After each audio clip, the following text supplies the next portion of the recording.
제발 좀 한국말을 하는데 왜 못 알아듣는지 저는 정말 이해가 하기가 어려워요. 그래서 우리 국민들의 말을 제발 좀. 안녕하세요. 대단한 부동산 꼰대들의 권기환입니다. 지금 현재 부동산 시장의 문제가 굉장히 다양한 방면에서 나오고 있는데요.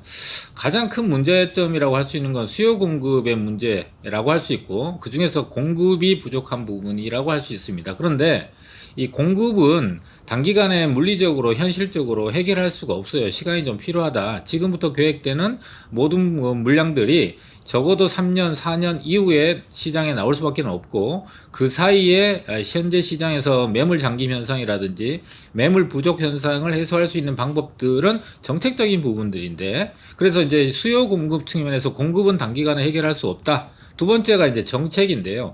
정책은 국민들의 의사와 또 시장 상황을 잘 조율해서 조화롭게 만드는 것이 정책의 기본적인 어떤 의무자, 정책의 기능이라고 할 수 있는데, 지금 현재 문제는 국민들이 원하는 의견, 국민들의 의견들과 정부가 바라보는 시각 자체의 차이가 너무나 크다는 거예요. 그래서 정부가 정책을 펴도 국민들이 그거에 대한 신뢰를 하지 않는다라고 볼 수가 있는 거죠. 그래서 정책적인 효과를 거둘 수가 없다라는 게 가장 큰 문제라고 할 수 있습니다. 자, 오늘 제가 세 가지 뉴스를 갖고 이제 말씀을 드릴 건데, 국민들이 어떤 걸 바라는지와 국민들이 바라는 거에 비해서 정부가 어떤 시각을 갖고 있는지를 한번 알아보고 시장 상황에 대해서 문제점을 해결하는 그런 것들을 우리 시청자분들과 같이 생각해보는 그런 시간을 갖도록 하겠습니다. 지금부터 시작하도록 하겠습니다. 네, 첫 번째 뉴스는 갖고 싶지만 집은 먼 곳에 정부는 공공임대 만족도 올라 자찬이라는 제목을 갖고 있습니다. 국민들이 말하고 있는 것을 정부가 듣고 있는지 아니면은 안 듣고 있는지, 들리는데 안 듣는 척 하는지 그건 잘 모르겠습니다만은, 어쨌든 국민들이 말하는 거를 정부가 지금 제대로 인식하지 못하고 정책을 펴고 있는 상황이다 보니까, 정부의 시각, 일방적인 시각에 의해서 정책을 펴다 보니까 국민들에 대해서 저항 또는 비판을 받고 있는 것이죠. 자, 내 집 마련 열망은 갈수록 커지는데 주거비 부담은 증가하는 모순적 상황이 계속되고 있다. 지금까지 한 5년, 6년 동안 계속되고 있는 상황이죠. 월급 한 푼도 안 쓰고 모아도 서울 수도권 지역에 사는데 걸리는 시간이 지난해에만 8년 이상으로 늘어났다는 것이죠. 6년 4개월에서 8년으로 늘어난 상황이 된 것이죠. 이러니까 국민들이 점점점 희망을 잃어가고 있는 상황이 됩니다. 자, 국토교통부가 발표한 2020년 주거 실태 조사 결과에 따르면은 조사에 참여한 51,421가구 중에서 내 집 꼭 사야 한다, 내 집 꼭 갖고 싶어요 라고 대답을 한 사람이 87.7%로 전년 대비해서 3.6포인트 증가했다라고 합니다. 지금 현재 상황에서 내 집 마련을 원하지 않는 사람이 없을 거예요. 최근 5, 6년 사이에 부동산 가격이 너무나 오르게 되면서, 예전에는 좀 이따가 사도 되겠지 좀 미뤘던 분들이 지금 사지 않으면은 향후 평생 월세 살거나 전세 살아야 되지 않을까라는 두려움에 휩싸였다 보니까 내 집 마련에 대한 열망이 극에 달해 있는 상황이라고 할 수 있습니다. 자, 이 통계 자료를 보면은요, 내 집 마련, 내 집 꼭 사야 된다. 자, 신혼부부, 그 다음에 전체, 청년 가구 이렇게 세 부리로 나눈 그래프가 있는데, 전부 다 89.7, 87.7, 78.5%로 대단히 높고, 그래프 전체가 다 우상향으로 증가되고 있는 상향을 보여주고 있어요. 최근 3년 사이의 그래프인데요. 그리고 옆에 보게 되면은 멀어지는 내 집 마련의 꿈이라는 그래프인데, 자가 보유율이 작년 2019년 대비해서 2020년이 오히려 줄었습니다. 정부가 그렇게 주택을 많이 공급하겠다고 하고, 또 그동안에는 주택을 많이 공급하고 있다라고 고집부려 왔다가 작년부터 이제 바꿨지만은, 그렇게 정부의 말과는 현실이 너무 다른 거죠. 자가주택 비율, 자가 보유율이 낮아졌다는 얘기는 주택을 사고 싶은 사람이 못 사는 경우, 또는 살 집이 없다라고 볼 수가 없는 것이죠. 자, 두 번째, 연소득 대비 주택가격 PBR이 5.4배에서 5.5배로, 그러니까 집을 사기에는 연소득을 많이 모아도 더 오래 걸린다는 얘기가 되겠죠. 그러니까 그만큼 국민들은 주거 부담이 증가되고 힘들어지고 주택은 내 집 마련하겠다는 주택의 꿈이 멀어지고 있는 상황이 되고 있는 것이죠. 월 소득 대비 월 임대료, 이건 내 집을 살고 계신 분이 아니라 임차로 살고 계신 임차인들, 세입자분들이 부담하는 월 임대료가 16.1%에서 16.6%로 0.5% 증가된 거예요. 그러니까 내 집도 살 수 없는 상황에서 전세, 월세 살고 계신 분들이 주거 부담이, 그러니까 전세, 월세 가격이 지속적으로 올라서 1년 사이에 2019년 대비해서 2020년에 월세 부담률이 훨씬 더 높아졌다. 그러니까 소득은 증가되지 않는데 주거비용, 월세는 점점점 증가되고 있는 상황이니까 생활비 또는 삶의 질적인 부분을 굉장히 많이 침해받고 있다, 이렇게 볼 수가 있는 것이죠. 자, 생애 최초 주택 마련 기간도 6.9년에서 7.7년으로, 뭐 말할 필요 없이 설명이 필요 없는 얘기잖아요.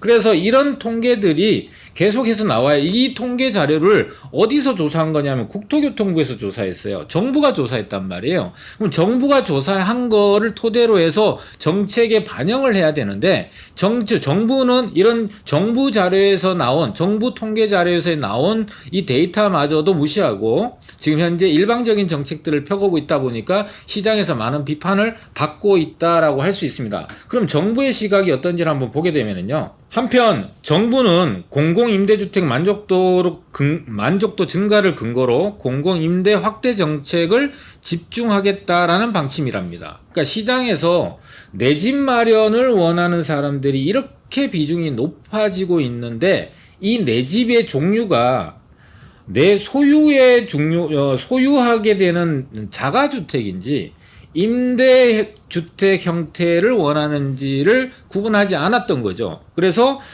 공공임대주택에 살고 계신 분, 현재 살고 계신 분들의 만족도가 전년 대비해서 조금 증가한 거예요. 근데 왜 증가할 수밖에 없냐 하면은 시장에서 임대 물건들을 구하려는 분들이 일단 물건이 적어요. 매물이 적단 말이에요. 그러니까 임대료도 많이 지불해야죠. 또 임대료가 가격이 올라가니까 내가 보유하고 있는 자금을 갖고 내가 만족도가 높은 주택에 들어갈 수가 없는 거예요. 근데 임대주택은 일단은 시세 대비해서 싸단 말이에요. 그리고 쫓겨 다닐 필요가 없이 10년 또는 20년 동안 안정적으로 살 수 있다 보니까 현실적으로 시장에서 내 집 마련의 꿈을 접은 분들이 좀 늘어났다라고 볼 수 있는 거예요. 근데 이 해석을 살고 계신 분의 만족도가 높아졌으니까, 만족할 수 있는 사람들이 많아졌으니까 임대주택을 더 많이 져야지, 그래서 2030년까지 240만 호의 임대주택 재고량을 만들어야지 하고 있는 거거든요.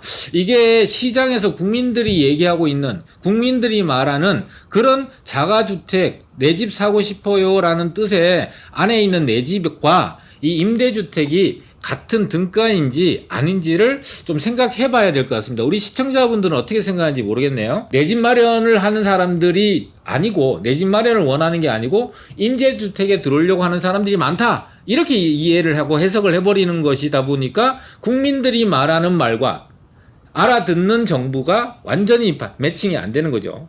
그래서 전체 가구의 공공임대주택 입주 의향이 2019년 대비해서 좀 늘었다는 거예요. 앞서 제가 말씀드린 그런 이유에 의해서 늘어날 수밖에 없는 상황이다. 그런데 국민들이 원하는 거는 내 집이다.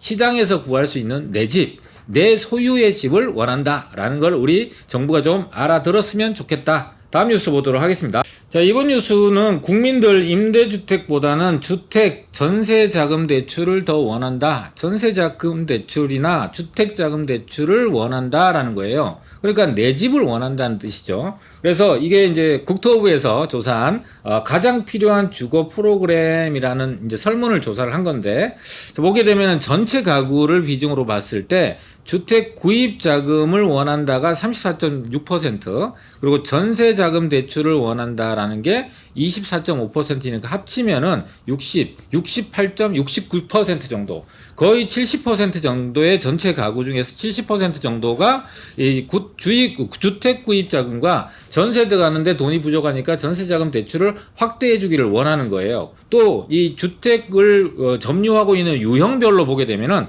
자가주택에 살고 계신 분들은 어떤 걸 원하냐 하면은 57.6%가 주택 구입 자금 대출을 확대해 주기를 원하는 거예요. 뭐 집을 갖고 있는데 왜 주택 구입 자금을 많이 원할까? 이렇게 의문을 갖고 계신 분도 계시는데, 현재 살고 있는 주택에서 좀 더 좋은 지역 또는 좀 더 넓은 지역으로 옮겨가고 싶은 게 이 국민들의 의향이거든요. 그래서 지금 살고 있는 집을 팔고 또 자금을 조금 못했든지 부족한 부분은 자금 대출, 전세 자금 대출 아니죠. 주택 자금 대출을 받아서 좀 더 좋은 지역에 있는 좋은 주택으로 가고 싶은데 지금 현재 현실적으로는 안 된다는 뜻이에요. 그거에 대한 불만이 너무 이제 커져 있는 상황인 것이죠. 그래서 자가주택 하나를 갖고 계신 분들도 이 주택 자금을 원한다. 그 다음이 현재 주택을 갖고 있는데 노후된 거야. 노후돼서 주택 개량 보수에 대한 지원이 프로그램이 필요하다. 이런 상황이 이제 거의 다죠. 거의 80%에 가까운 퍼센트가 이제 그런 걸 원하는 상황이 되죠. 다음을 보게 되면요. 밑에 보게 되면 이제 임차인들이 어떤 생각을 갖고 있는지를 볼 수 있는데요. 보게 되면은 이제 전세 살고 계신 분들은 어떤 걸 원하느냐.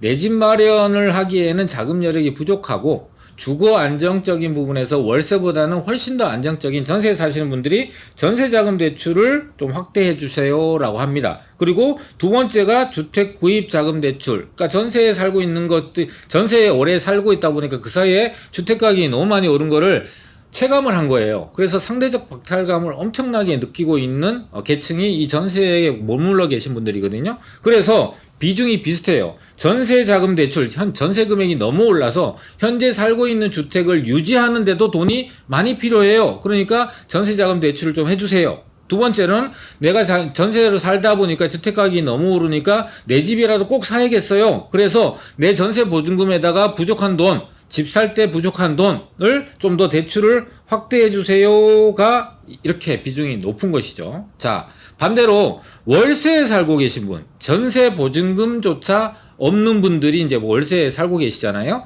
그러니까 월세에 살고 계신 분들은 뭘 원하냐? 월세 보조금. 자, 월세 내는 게 경기가 너무 어려우니까 월세 내는 게 너무 어려워요. 두 번째, 월세 사는 게 너무 힘드니까 전세로 좀 옮겨가게 전세 자금 대출해 주세요. 이걸 국민들이 원해요. 계층별로 또는 주택을 점유하고 있는 점유 형태별로도 이렇게 좀 다른데 공통적으로 들어가는 게 대출. 현재 내가 갖고 있는 자금을 갖고는 아무것도 하기가 어려우니까 여기에 레버리지를 이용할 수 있도록 대출을 좀 완화해 주세요. 확대해 주세요. 이걸 원하고 있는 거예요. 그러니까 실수요자들한테 최근에 정부가 주택 가격 6억 이하에만 대출해 주다가 9억 이하로 증가됐잖아요. 근데 그거 갖고도 사실은 너무 늦은 감이 있다라는 거고, 또 그 주택 구입하는 데 말고 주택을 현재 보유하고 계시지 않는 분들, 특히 전세나 월세에 거주하고 계신 분들한테도 이런 자금 대출 여부가 좀 필요하다라고 할 수 있습니다. 근데 문제는 현재 가계부채가 굉장히 좀 어마어마한 수준까지 와 있잖아요. 그러다 보니까 이제 대출을 너무나 장려하고 또 제한 없이 풀어버리는 것도 나중에 경제에는 큰 위기로 다가올 수 있는 부분들, 문제점은 갖고 있기 때문에, 그래서 정책적으로 시장의 말과 시장에서 국민들이 얘기하는 말과 시장의 상황을 잘 조율해서 조화로운 정책을 펴야 되는 게, 현명하고 조화로운 정책을 펴야 되는 게 정부의 일인데, 이 일을 지금 현재 잘하고 있는지 우리 국민들이 잘 평가하고 있다고 생각을 합니다. 그래서 평가의 결과는 뭐 곧 나타날 수도 있겠죠. 다음 뉴스 보도록 하겠습니다. 네, 세 번째 뉴스는 시장 무시하더니 실거주 의무 백지화, 이어 부동산 정책 속속 원점 회귀. 이거는 이제 얼마 전에 나왔던 얘기를 이제 종합해서 다시 한번 얘기하고 있는데, 앞서 말씀드렸던 두 개의 뉴스, 국민들의 말을 정부가 잘 알아듣지 못한다라는 것과 일맥상통하기 때문에 시장을 무시한다는 얘기는 시장이 국민들이 얘기하는 거잖아요. 국민들로 구성된 시장이잖아요. 자유경제시장. 자유경제시장인데 이 자유경제, 거래를 아예 차단시키는 정책을 처음부터 고집하고 중간에 문제점이 발견됐음에도 불구하고 변경하지 않고 그대로 계속 고집 부리고 밀어붙여서 지금 현재 상황이 만들어졌고 악화되어 있는 상황에서 어떤 정책을 내놔도 시장에 효과가 없는 상황까지 내몰려 있는 상황이에요. 그러다 보니까 여기서 또다시 땜질식으로 뭔가의 정책 개선해 보려고 노력하는 거는 가상한데, 국민들 입장에서. 근데 어설픈 정책들 또는 시뮬레이션이라든지 심사숙고해서 시장에 어떤 효과가 있을지를 정밀하게 분석해보지 않고 좀 어설프게 섣부르게 내놓다 보니까 이게 백지화로 이어지는 상황들이 속속 이어졌던 것이죠. 자, 그걸 한번 이제 정책적으로 한번 정리를 해보게 되면은, 자, 임대사업자 제도 폐지하겠다고 엎어놨잖아요. 그리고 또 그 기존의 임대사업자분들, 기존에 어떤 정부가 장려해서 정부의 정책에 굉장히 잘 이제 그 따라줬던 국민들까지도 그 혜택을 이어주지 않고 매도하고 의무기간이 만료된 그 이후에 6개월 안에 팔지 않으면 혜택 없애버릴 거야 라고 하고 있는 것들이 시장에서는 엄청나게 비판을 받았던 건데요. 이게 사실 좀 내용을 팩트 체크를 좀 해봐야 되는데, 임대사업자의 85%가 비아파트예요. 비아파트. 자, 주택시장, 특히나 부동산에서 주택시장에서 가격을 주도하는 그 종류로 따지려면 아파트를 이제 꼽을 수 있거든요.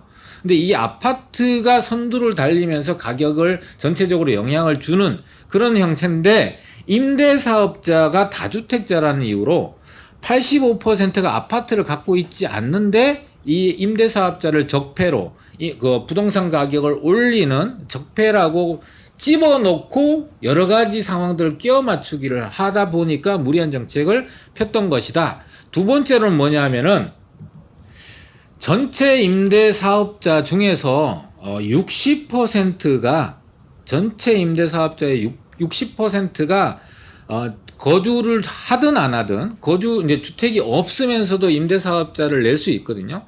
그 한 채만 임대 놓고 있는 사람들이 전체 임대사업자의 60%나 돼요. 그러니까 85%가 비아파트고 또 전체 사업자의 60%가 한 채만 보유하고 있어요. 그러니까 내 집이 있다 하더라도 뭐 다세대 주택이나 빌라 하나 사갖고 85%가 비아파트니까 사서 전세를 놓든지 또는 월세를 놓아서 월세를 받아서 생활에 보탬이 되기 위해서 하나를 사놓는 게 그렇게 적폐라고 이제 명명돼야 될 것이냐. 또 향후에 내 자녀가 집을 살 가망성이 그렇게 낮아지고 있으니까 작은 거 하나 사놨다가 나중에 자녀한테 줘야지라고 하는 이 부모 마음에 하나를 사놓은 것들이 정말 이 적폐라고 이제 불려져야 될 만한 그런 큰 잘못을 하고 있는 것인가? 자유민주주의 시장 경제 체제에서 말이죠. 그러니까 그런 것도 이게 팩트예요. 팩트인데 이 팩트는 무시하고 이제 그냥 저기의 정책 잘못을 이제 다른 어떤 사람 대상을 정해서 그런 그룹들 때문에 이런 그 부동산 시장이 혼란스러워졌다라고 얘기하고 싶은 변명거리를 찾다 보니까 이 임대사업자가 희생양이 된 그런 케이스라고 볼 수가 있습니다. 자, 그래서 임대사업자 당초 추진하는 자동 말소 되는 거죠. 그래서 의무기간이 지나면 자동 말소 되고 6개월 내 매도 시에만 혜택을 준다라고 했다가 비아파트 신규 임대사업자 등록도 현행대로 추진 존치 하는 걸로 이제 자동 말소된 주택 매도 시에도 양도세 그대로 하는 걸로 바꾸된 거죠. 자, 그리고 뭐 신규 계약 시에도 임대차법 적용. 이 임대차 2법 3법이 또 시장에 이제 시행되는 시기가 굉장히 잘못됐어요. 이 임대차 3법이 잘못됐다, 잘됐다를 논하기 전에 시장이 안정화된 시기에 이런 임대차 3법이 나왔다면 시장에서 받아들이기에는 굉장히 어떻게 보면 긍정적으로 받아들일 부분도 있었다. 모두 다가 잘못된 정책만은 아니었다. 그런데 시기적으로 너무너무 지금 현재 부동산 가격이 올라가고 전세 가격이 폭등하고 매물은 없고 이런 시기에 이 임대차 3법이라는 걸 내놓고 또 시행까지 하다 보니까 시장에서는 엄청난 반발이 있었다. 이렇게 볼 수가 있습니다. 자, 그리고 또 재건축 2년 거주 요건을 이제 실거주 의무를 부과하다 보니까 이제 그 재건축 아파트를 투자한 투자자, 소유자를 옥죄기 위해서 했는데 결과적으로는 세입자들한테 모든 이 그 힘든 과정들이 세입자한테로 이제 전가가 되다 보니까 또 이걸 또 폐기를 했습니다. 또 공시가격 인상 및 재산세 인하도 공시가격이 급격하게 인상해 재산세가 급증을 했죠. 그래서 공시가격 공시가 6억에서 9억으로 재산세율을 0.4에서 0.35로 낮추고 기준점은 6억에서 9억으로 올렸다. 이렇게 보시면 됩니다. 자, 신규 공급 택지 지정. 이것도 보면은 8.4 대책에서 후보지, 중, 과천은 백지화됐죠. 서부 면허시험장 등 대다수는 후보지가 진척이 없죠. 광명 시흥 공급 계획 이후에 추가 발표 전혀 없단 말이죠. 광명 시흥도 LH의 이제 부정부패들이 드러나게 되면서 국민들의 공분을 샀던 그런 상황들이 만들어졌다는 것이죠. 주택담보대출 완화했습니다. 대출을 억제하는 정책을 계속 펴왔죠. 그러다가 실수요자들 중심으로 해서 6억에서 9억까지 9억 이하의 주택에 대해서는 대출을 완화해주겠다. 그러니까 정책이라는 거를 내놨다가 다시 이렇게 걷어들이는 경우가 많잖아요. 그러면은 내놓고 나서 다시 걷어들이면은 시장 상황에 내놓기 전에 아무런 변동사항 없이 원상복귀가 되느냐? 그렇지 않아요. 정책을 내놓고 그거에 대한 영향을 시장은 평가를 하고 대비를 하고 준비를 하느라고 난리가 나는 거예요. 게다가 지금 현재 재건축 아파트에 거주 의무를 부여하다 보니까 세입자들 다 쫓겨나갖고 이미 훨씬 더 높은 임대료를 주고 주택을 마련해야 되는 그런 상황들이 많이 벌어졌어요. 그래서 내가 살던 지역에서 벗어나서 더 먼 지역, 또 외진 지역, 교통에서 불편한 지역, 이런 지역으로 이미 세입자들은, 임차인들은 가 있는 상황이에요. 피해를 엄청나게 보고 있는 상황인데 이 정책을 다시 원상복귀 없던 일로 한다고 해서 시장이 아무런 상처 없이 원상복구가 되느냐? 그렇지 않다는 거예요. 그러니까 이렇게 섣부르게 정책을 내놨을 때 아니면 말고 식으로 해서 되돌린다고 해서 시장에 상처가 아무느냐, 상처가 났던 게 상처가 없는 상태로 돌아가느냐, 절대 그렇지 않다는 거예요. 그래서 어설픈 정책들은 국민들의 고통 지수만 높여주는 그런 상황까지 되니까 제발 좀 한국말을 하는데 왜 못 알아듣는지 저는 정말 이해가 하기가 어려워요. 그래서 우리 국민들의 말을 좀 정치권에서 또 정책을 입안하시는 분들이 잘 듣고 또 국민들의 의사만 존중해서 만들어내는 거는 좀 이제 포퓰리즘이니까 시장 상황도 고려를 하셔서 조화와 조율과 조화로운 정책들을 좀 펴내주기를 제발 좀 바란다라는 그런 심정으로 오늘 영상을 만들었습니다. 자, 오늘 영상은 우리 시청자분들한테 큰 도움은 되지 않고 시청자분들이 하고 싶은 말들을 좀 제가 대변해줬다, 일부라도 대변해줬다 정도로 생각하면 좋을 것 같고요. 내용이 괜찮았다고 생각되시면 좋아요 좀 눌러주시고, 또 댓글도 악플 말고요. 마음이 약해갖고 악플은 좀 마음의 상처를 많이 받습니다. 그래서 선플 많이 달아주시면 감사하겠습니다. 오늘 영상은 여기서 마치도록 하겠습니다.